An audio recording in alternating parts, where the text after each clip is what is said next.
शास्ते भोगेषु भूमो स्वर्गे रसातले तव पादाम्बुजे स्पर्शादन्यत किंचन कामये ये मे भृत्याश्च दास्यश्च ये चान्ये मम बान्धवाः सर्वे त्वदर्शन परास्त्वयि शम्यस्तवतयः सर्वानेतान् मया सार्धं निनीयात् परं पदं पुनर्जन्म भयं घोरं विमोचय नमोस्तुते। वैश्या बोली, हे भगवान, हे परमेश्वर, मुझे न तो भूमि स्वर्ग और पाताल के भोगों की इच्छा है। मुझे अब किसी लोक के भोगों की इच्छा नहीं रही।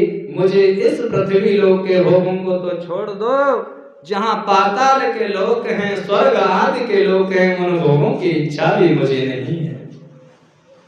मैं आपके चरण कमलों के स्पर्श के अतिरिक्त अन्य कुछ नहीं चाहती।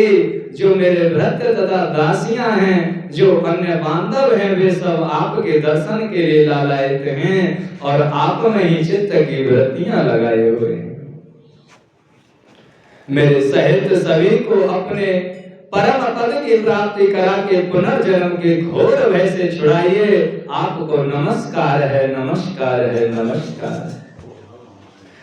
नंदीश्वर बोले, हे मुने, इसके उपरांत शिव जी ने उसके वचन का आदर कर उसके सहित उन सब को अपने परम पद की प्राप्ति कराई।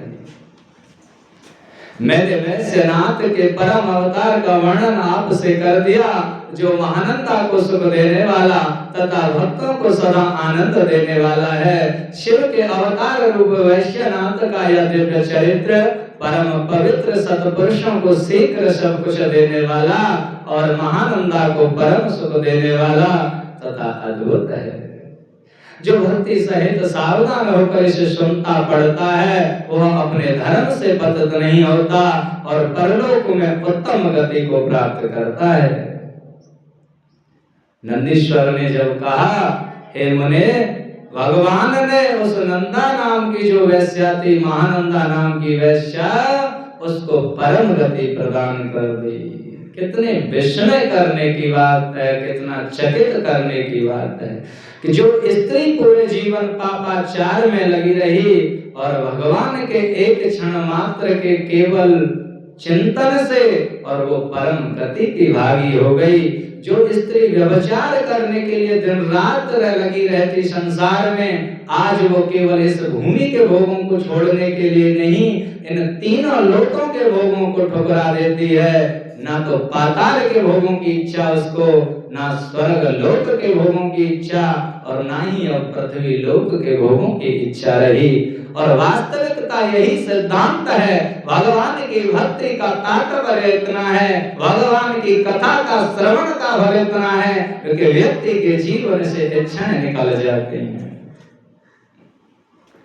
इच्छा रूपी ये दानव इस मानव को दिन रात सता रहा है। जो भगवान के आश्रय के बिना शांति नहीं पा सकता, संसार में कोई भी मानव। तो भगवान वैश्यनाथ बन करके कहा ना कि भक्त के लिए भगवान क्या क्या कर सकता है, इसको सिर्फ भगवान के अलावा दूसरा कभी कोई नहीं जान सकता। कहाँ थी वैश्या, लेकिन उसके चित्त में कहीं न कहीं ये बीज था भगवान नाम का कि उसका स्मरण उसे आ जाता था। एक दिन में एक बार भी हमको भगवान का स्मरण हो पा रहा है और चिंतन हो पा रहा है, तो हम उस भगवान नाम की सत्ता से जुड़े हुए।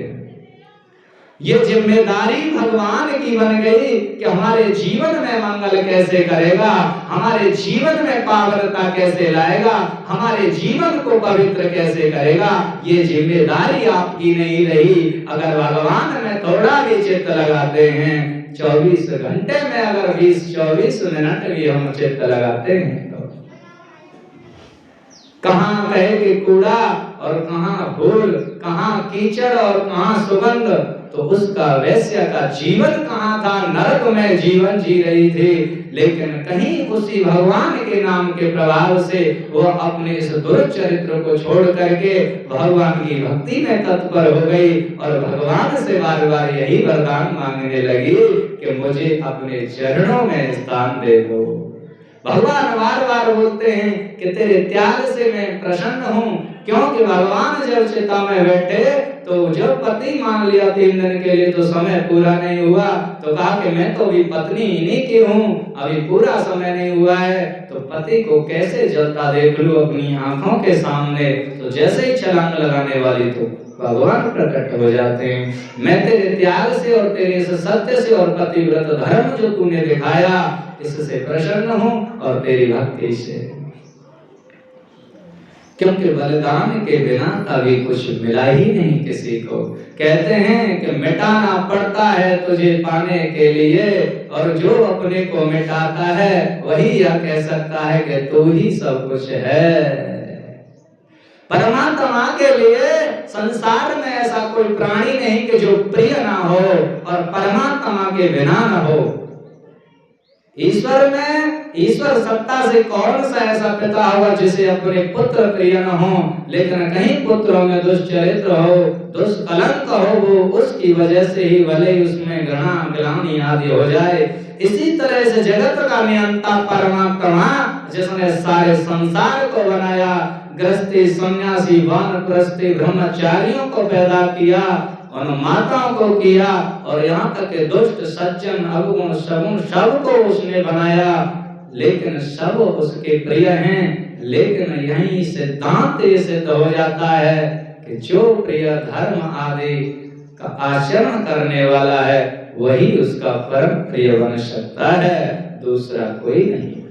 इसलिए यहाँ पर इसने अपने जीवन में बदलाव किया और भगवान के लिए वो समर्पित जीवन जो दिखाया, तो भगवान उसी क्षण उसके समक्ष प्रकट हुए। तो भाव इसका कि हम जब भी जीवन में मुड़ जाएं और भगवान के लिए समर्पित हो जाएं, तत्क्षण ही वह वहां से हमारे जीवन डोर थाम लेता है। और भगवान में समर्पित जीवन का तात्पर्य नहीं हो सकता कि हम घर परिवार को छोड़ करके जंगल चले जाएं, क्योंकि कलयुग है और कलयुग में इतना साधन होना कठिन है, असाध्य है। तो भगवान को समर्पित जीवन करने का तात्पर्य क्या है, हम सिद्धांत की बात भी लेते चलेंगे। भगवान में जीवन समर्पित करने का तात्पर्य यही है कि हमारे जीवन में सुख या दुख जो कुछ भी आ रहा है वो हम भगवान की इच्छा से मान लें, और जो कुछ भी वो भगवान हमारे लिए कर रहा है वो मंगल करने के लिए, हमारे जीवन में मंगल करने के लिए कर रहा है, हमारे प्रारब्धों को वो पूरा कर रहा है। इसमें एक दृष्टांत छोटा सा देते हैं। रामकृष्ण परमहंस नाम के जो संत हमारे हुए हैं, परमहंस गृहस्थी थे और सन्यासी के गुरु थे। ये आश्चर्य की बात है, विवेकानंद सरस्वती के गुरु रामकृष्ण परमहंस थे और उनकी पत्नी का नाम था शारदा। तो शारदा भी कम तपस्विनी नहीं थी। उन्होंने कह दिया कि जैसे तुम अपने जीवन में साधना को बढ़ा करके अपने जीवन को धर्म में समझते हो, वही मेरा धर्म है। तो उन्होंने अपनी पत्नी को कभी पत्नी नहीं स्वीकारा, केवल माँ कहते थे, क्योंकि उन्होंने काली माँ को सिद्ध कर रखा था। जैसे एक छोटे बालक को माँ भोजन कराती है, ठीक उसी तरह उस माँ भगवती को अपने हाथ से भोजन कराते थे रामकृष्ण परमहंस। कभी उनके संतान ही नहीं हुई, क्योंकि पत्नी को पत्नी कहा ही नहीं, माँ मानते थे। तो उनके एक बार कोई कुष्ठ रोग या कोई ऐसा विशाल दुख देने वाला कोई शरीर में रोग हुआ, जो घोड़ा कह दो उसे या कुछ और मान लीजिए, तो अब शरीर में वेदना हुई। और वेदना हुई तो कहने लगे रे कि माँ तुझे तो कहते जगत जननी है, लेकिन तेरे से तो ये एक छोटा सा रोग नहीं निकल रहा, कैसी तू शक्तिवान है। कहते हैं कि सारी शक्तियों में तो यही शक्ति है। तो माता हंस गई और बोली कि बेटा इसे तो मैं चाहूं तो अभी ठीक कर दूं, लेकिन मैं चाहती हूं कि तू आगे फिर इस दुख रूप संसार की यात्रा न कर। अभी तेरा जो कुछ भी प्रारब्ध है वो थोड़े में ही पूरा हो जाए। तो यह समझ करके रामकृष्ण परमहंस मौन हो गए और वहीं से ये बात सिद्ध भी हो जाती है भक्त के जीवन से और शास्त्र के कहने से भी कि हमारे जीवन में दुख की घड़ी आ रही है या सुख की घड़ी आ रही है, वह सब उसकी इच्छा से है और भक्त भगवान की इच्छा को अपने जीवन में मंगलमय ही मानता है, कष्टमय नहीं मानता। तो बोले वैष्णव भगवान